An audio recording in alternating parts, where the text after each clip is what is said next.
فاستمعوا له ان الذين تدعون من دون الله لن يخلقوا ذبابا ولو اجتمعوا له وان يسلبهم الذباب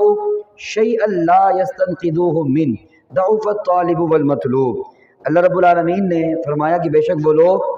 کہ جو اللہ کے علاوہ کسی اور کو پکارتے ہیں یا ان کی عبادت کرتے ہیں تو لن یخلقوا ذبابا، وہ ایک مکھی بھی نہیں بنا سکتے، وَلَوِ اجْتَمَعُوا لَهُ، اگرچہ وہ سب کے سب جمع ہو جائیں ایک مکھی نہیں بنا سکتے۔ اور وَإِن يَسْلُبْهُمُ الذُّبَابُ شَيْئًا، اور اگر مکھی ان سے کوئی چیز لے کر چلی جائے تو لَا يَسْتَنْقِذُوهُ مِنْ، تو یہ مکھی سے واپس بھی نہیں لے سکتے۔ ضَعُفَ الطَّالِبُ وَالْمَطْلُوبُ، جو طلب کرنے والے وہ بھی کمزور اور جن سے طلب کیا جا رہا ہے وہ بھی کمزور ہے۔ اب یہ آیت کریمہ اور اس کے علاوہ اسی سے ملتی جلتی کئی آیت کریمہ ہیں جہاں پر من دون اللہ کا لفظ آتا ہے۔ تو یہاں پر بعض لوگ جب ہم لوگ اولیاء کرام سے مدد مانگنے کے حوالے سے بات کرتے ہیں اور ہم اس کو جائز سمجھتے ہیں قرآن و حدیث کی روشنی کے اندر کہ اللہ رب العالمین کی عطا سے اللہ کے جو ولی ہیں وہ بھی مدد کر سکتے ہیں، اللہ کے جو نبی ہیں وہ بھی مدد کر سکتے ہیں، تو پھر یہ آیتیں ہمیں سنائی جاتی ہیں اور ان آیتوں کو سنا کر ہم پر جو ہے وہ شرک کا فتویٰ لگایا جاتا ہے کہ دیکھو جو من دون اللہ کو اللہ کے علاوہ کسی اور کو پکارتے ہیں، اللہ کہہ رہا ہے کہ وہ تو ایک مکھی بھی نہیں بنا سکتے، تم مزار والوں سے مانگتے ہو یہ تو ایک مکھی بھی نہیں بنا سکتے، ان کی اگر مکھی ان سے کوئی چیز لے کر چلی جائے یا اس سے واپس نہیں لے سکتے۔ تو وہ یہاں ان آیتوں سے کیا مراد لیتے ہیں؟ من دون اللہ سے اولیاء کرام کو مراد لیتے ہیں اور من دون اللہ سے وہ انبیاء کرام کو مراد لیتے ہیں۔ اس کے دو جواب میں آپ کو دیتا ہوں، ایک قرآن پاک سے اور ایک حدیث پاک سے۔ قرآن پاک میں اللہ رب العالمین نے ارشاد فرمایا سورہ انبیاء کی آیت نمبر 98 میں اللہ رب العالمین نے ارشاد فرمایا انکم وما تعبدون من دون اللہ حسب جہنم، کہ بے شک تم اور تم جن کو اللہ کے علاوہ جن کی تم عبادت کرتے ہو یہ جہنم کا ایندھن ہے۔ یہاں بھی من دون اللہ کا لفظ آیا کہ اللہ کے علاوہ جن کی تم عبادت کرتے ہو۔ اب وہ لوگ جو من دون اللہ سے مراد اولیاء کرام کو لیتے ہیں یا من دون اللہ سے مراد انبیاء کرام کو لیتے ہیں، ان سے یہ سوال کیا جائے گا کہ بتاؤ، اللہ رب العالمین قرآن پاک میں فرما رہا ہے کہ جو تم بھی اور تم جن کو اللہ کے علاوہ یعنی من دون اللہ، اللہ کے علاوہ جن کی تم عبادت کرتے ہو وہ جہنم کا ایندھن ہے، اور تم اگر یہ کہتے ہو کہ تم اولیاء کرام کی ہم پر یہ الزام لگایا جاتا ہے کہ ہم عبادت کرتے ہیں، ہم ان کو پکارنا یہ عبادت ہے، تو مجھے بتائیں کہ انبیاء اور اولیاء بھی معاذ اللہ جہنم میں جائیں گے؟ قرآن پاک میں تو آیا کہ یہ بھی جو عبادت کرنے والے ہیں وہ بھی اور جن کی عبادت کی جا رہی ہے وہ بھی، اللہ نے فرمایا حسب جہنم، یہ جہنم کا ایندھن ہوں گے۔ اب پوچھا جائے کہ بتاؤ یہاں پر اولیاء کرام مراد ہے، کیا معاذ اللہ انبیاء اور اولیاء بھی معاذ اللہ جہنم میں جائیں گے؟ تو یہاں پر من دون اللہ سے مراد کون ہے؟ یہ من دون اللہ سے مراد بت ہیں۔ کون ہے یہاں پر؟ یہ بتوں والی آیتیں ہیں جو اللہ رب العالمین نے بتوں کی مذمت میں نازل فرمائی۔ لیکن بلکہ آج کے زمانے میں تو کیا صحابہ کرام کے زمانے میں بھی ایک فرقہ پیدا ہوا کہ جو من دون اللہ سے مراد انبیاء اور اولیاء کو لیا کرتا تھا، اور اس فرقے کو خارجی کہا گیا۔ صحابہ کرام کے دور میں مولا علی کرم اللہ تعالیٰ وجہ الکریم نے اس سے جنگ لڑی ہے، حالانکہ وہ قرآن بھی پڑھنے والے، وہ نمازیں بھی پڑھنے والے، وہ تمام معاملات کرنے والے، اور بخاری شریف کی حدیث پاک ہے حضرت عبداللہ بن عمر رضی اللہ تعالیٰ عنہما فاروق اعظم کے بیٹے، وہ خارجیوں کے بارے میں کیا نظریہ رکھتے تھے؟ وہ خارجیوں کو بدترین مخلوق سمجھتے تھے۔ کیا سمجھتے تھے؟ بدترین، یعنی کافروں سے بھی بڑھ کر بدترین سمجھتے تھے۔ خارجی تو کلمہ بھی پڑھتے تھے لیکن اس کے باوجود فاروق اعظم کے بیٹے حضرت عبداللہ بن عمر رضی اللہ تعالیٰ عنہما وہ ان کو بدترین مخلوق سمجھتے تھے، اور اس کی وجہ پتہ ہے کیا بیان کی ہے بخاری شریف کے اندر؟ اس کی وجہ یہ بیان کی کہ یہ خارجی لوگ ان آیتوں کو جو بتوں کے حق میں نازل ہوئی ہیں ان آیتوں سے یہ انبیاء اور اولیاء مراد دیتے ہیں۔ جن آیتوں سے اللہ نے بتوں کی مذمت بیان کی، یہ اللہ نے بتوں کی مذمت بیان کی ہے کہ یہ بت سارے کے سارے جمع بھی ہو جائیں ایک مکھی نہیں بنا سکتے، اگر مکھی ان کے اوپر سے کوئی چیز لے کر چلی جائے یہ مکھی سے وہ چیز واپس نہیں لے سکتے۔ یہ بتوں کے بارے میں اللہ رب العالمین نے نازل فرمائی، لیکن آج بھی ایسے لوگ موجود ہیں کہ جو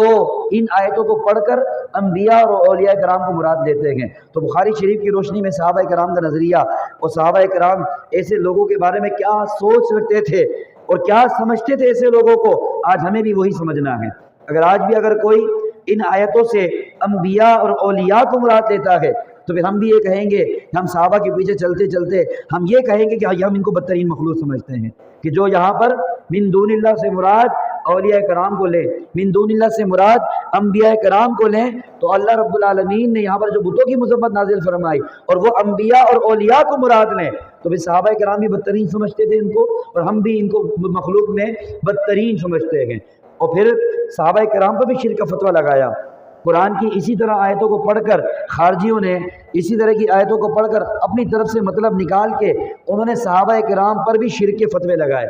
شرک کے فتوے آج صرف ہم پر نہیں لگ رہے، یہ صحابہ کرام کے اوپر بھی لگے تھے، اس وقت خارجیوں نے لگائے تھے، اور آج بھی خارجیوں کے پیروکار جو خارجیوں کے نقشے قدم پر چلتے ہوئے وہی طریقہ کار ہے جو خارجیوں کا تھا، وہی طریقہ کار ہے، اور اسی طریقہ کار کے مطابق آج مسلمانوں پر شرک کے فتوے لگائے جاتے ہیں، اور یہ قرآن پاک کی ان آیتوں کا غلط مطلب نکال کر اور مسلمانوں کے درمیان تفرقہ بازی اور فرقہ واریت کو پھیلایا جاتا ہے۔ تو ایسے لوگوں کو بھی سمجھنا چاہیے، اور اگر ہمارے سامنے ایسے لوگ آ جائیں یا ایسے لوگوں کا بیان ہمارے سامنے آ جائے تو سمجھ جانا کہ جب بھی اولیاء کرام سے مدد کی بات آئے گی نا تو یہی آیتیں پڑھتے ہیں، یہی آیتیں پڑھتے ہیں من دون اللہ والی، اور کہتے ہیں کہ تم تو جو ہے ان کو پکارتے ہو یہ تو بڑے کمزور ہیں، معاذ اللہ، یعنی اولیاء کرام کو مراد لیتے ہیں۔ اور حالانکہ قرآن پاک میں کس کے بارے میں کہا گیا؟ بتوں کے بارے میں کہا گیا کہ یہ بت جو ہے نا کمزور ہیں، یہ بت جہنم کا ایندھن ہے۔ لیکن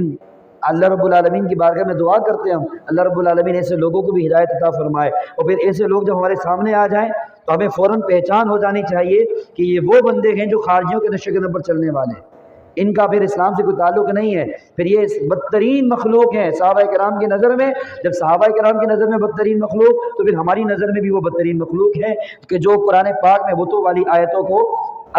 آیتوں کو انبیاء اور اولیاء کرام پر چسپا کرتے ہیں۔ پھر اس کے بعد اللہ رب العالمین نے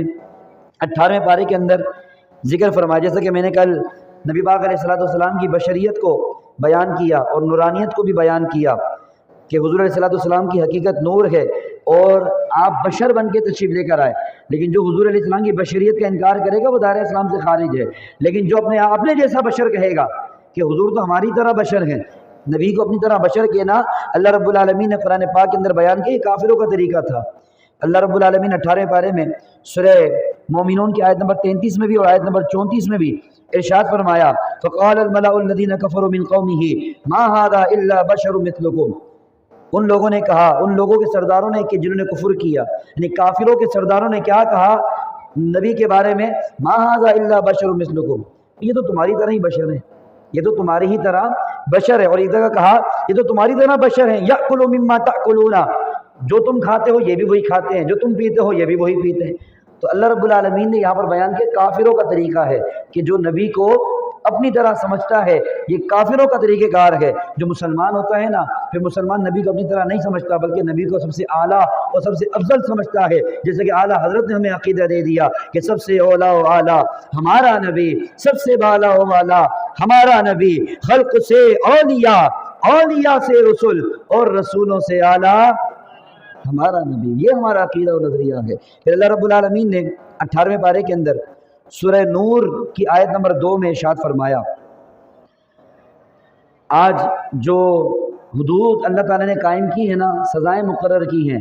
آج جو جرائم ختم نہیں ہو رہے نا معاشرے سے، یہ اس وقت تک ختم نہیں ہوں گے جب تک اللہ کی جو سزائیں اللہ نے مقرر کی ہیں وہ سزائیں ہم نافذ نہیں کریں گے، اس وقت تک جرائم ختم نہیں ہوں گے۔ اور پھر اللہ رب العالمین نے سزا کا طریقہ کیا بیان کیا، سورہ نور کی آیت نمبر 2 میں زنا کرنے والے مرد اور زنا کرنے والی عورتوں کا ان کی سزا بیان کی کہ زنا کرنے والے مرد اور زنا کرنے والی عورتوں کو 100 کوڑے مارے جائیں اگر وہ شادی شدہ نہیں ہیں۔ اگر تو شادی شدہ کوئی بندہ زنا کرے تو اس کے لیے حکم یہ ہے کہ اس کو سنسار کر دیا جائے، یعنی پتھر مار مار کے اس کو مار دیا جائے، ہلاک کر دیا جائے۔ اور اگر غیر شادی شدہ زنا کرے تو اس کی سزا یہ ہے کہ 100 کوڑے مارے جائیں۔ اور سزا کا طریقہ کیا بیان کیا، وَلْيَشْهَدْ عَذَابَهُمَا طَائِفَةٌ مِّنَ الْمُؤْمِنِينَ، اور چاہیے کہ ان کو سزا دیتے ہوئے مومنوں کا ایک گروہ وہاں پر موجود رہے، مسلمانوں کا ایک گروہ، مسلمانوں کی ایک جماعت ان کے سامنے ان کو سزا دی جائے، ان کو کوڑے مارے جائیں۔ کیوں ان کے سامنے مارے جائیں؟ اس لیے جب ان کو سزا ملے گی نا تو جتنے لوگ اس کو دیکھیں گے وہ سب کے سب اس سے بچیں گے، اس سے عبرت حاصل کریں گے۔ تو یہ اسلام کا ایک نظام ہے، یہ نظام مصطفیٰ کے اندر جرائم کا خاتمے کے لیے ایک طریقہ کار یہ اللہ رب العالمین نے بیان کیا، ان جرائم کی سزا نافذ کر دی جائے اور سر عام ان لوگوں کو سزائیں دی جائے جو مجرم ہیں چند دنوں کے اندر، بلکہ ایک ہی مرتبہ کسی کو سزا مل گئی نا تو اس کے بعد سے ماحول خود ہی تبدیل ہو جائے گا، خود ہی سارے کے سارے معاملات جو ہے وہ بہتر ہو جائیں گے۔ لیکن یہ نظام نافذ کیوں نہیں کرنے دیتے؟ یہ یہود و نصارہ کبھی نہیں چاہتے کہ اسلام کا نظام نافذ ہو، وہ کبھی نہیں چاہتے کہ مسلمان جو ہے وہ خوشحال ہو جائیں، کیونکہ مسلمان خوشحال ہوں گے تو ان کو تکلیف پہنچتی ہے، اس لیے ان کے اعلی کار جو ہم پر مسلط ہوئے ہیں تو وہ کبھی بھی جو ہے نا نظام مصطفیٰ صلی اللہ تعالی علیہ وسلم کی نفاذ کی بات نہیں کرتے۔ حالانکہ جرائم کو ختم کرنا ہے، دو سزائیں، دو سر عام جو ہے نا ڈاکوؤں کو سزا دو، سر عام جو ہے چور کے ہاتھ کاٹو، سر عام جس نے قتل کیا ہے اس کو پھانسی پر لٹکاؤ، پھر دیکھو جرائم کیسے ختم ہوتے ہیں۔ آج تو ڈکیتی کتنی عام ہو گئی نا، روزانہ کوئی نہ کوئی واقعہ رونما ہو رہا ہوتا ہے، کچھ ہلکی سی مزاحمت کرو گولی مار کر چلے جاتے ہیں، اور پھر اگر پکڑے بھی جائیں تو کوئی سزا نہیں ہوتی ان کو۔ آج تک کسی ہم نے نہیں دیکھا کہ کسی ڈاکو کو جو ہے نا قانونی طور پر کوئی سزا دی گئی ہو۔